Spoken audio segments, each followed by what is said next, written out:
It was a beautiful Friday morning, and Sam and his landscaping crew had crammed 2 weeks of work into this week, but in a few hours he was going to take a long weekend with his family.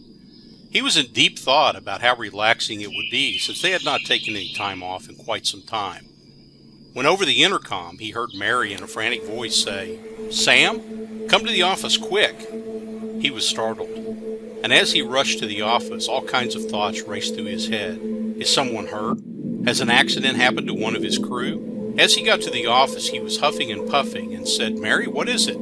Mary, with a shocked look on her face, pointed to the computer screen. There on the screen was a message with instructions telling him all their files were encrypted, and if they wanted them back, they would need to send bitcoins to this address. We could spend the next hour looking at news clips with similar or worse events that are happening to businesses right now. Here are a few of those clips.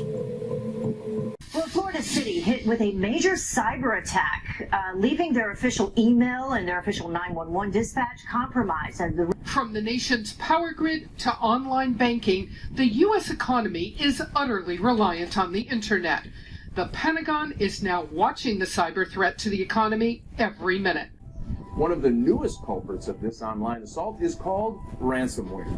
Once installed on a person's computer or smartphone device, ransomware launches an all-out extortion attack.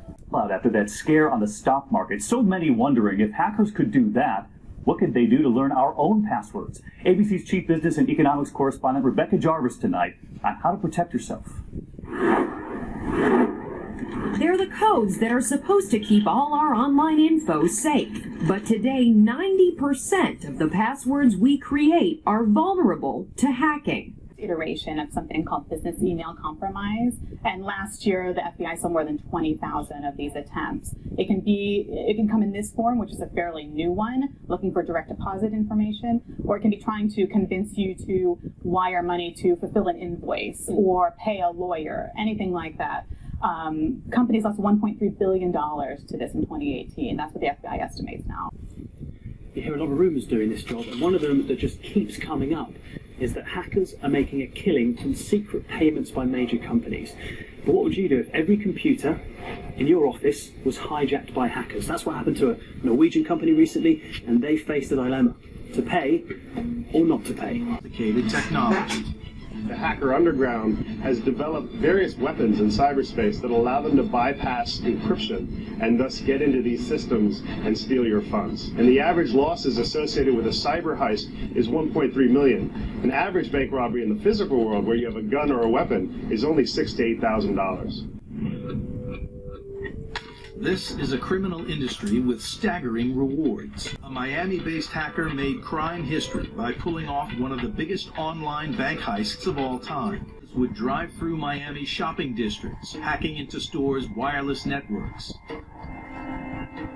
He wasn't stealing their money. He was phishing for credit card numbers. Why is this such a problem? Well, a couple of things. You can learn some hacking skills quickly, and it pays really well. There are even statistics on hackers. The bad ones make about $200,000 per year, and the good ones over $2 million. This has also attracted organized crime because of the low risk and high reward. This is all about the money, and at your expense. In a survey of 800 CEOs and 600 other C-level executives, they ranked cybersecurity and cyber threats as their #1 external concern this year. Who are the easiest to hack? Small to medium businesses. Why? Because in many cases they lack the personnel, knowledge, or funds to totally secure themselves. All of the statistics and experts agree on this statement. The question is not if, but when you will be hacked. Most companies will pay off the cyber criminal and not even talk about it because they are afraid of the negative publicity, reputation, and client concern it may cause.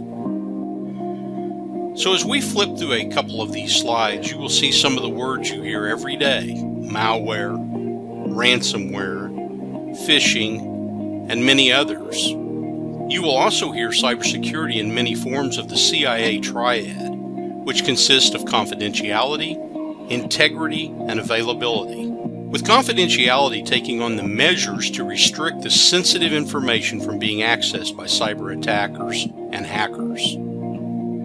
Integrity.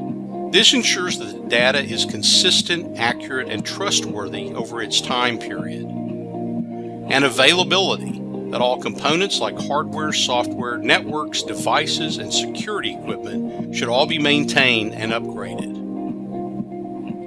We can help you accomplish an effective cybersecurity approach through your people, the processes, computers, networks, and technology of your organization. We will help design for you an approach where all the components will complement each other, making it possible to stand against the tough cyber threats and attack you will face.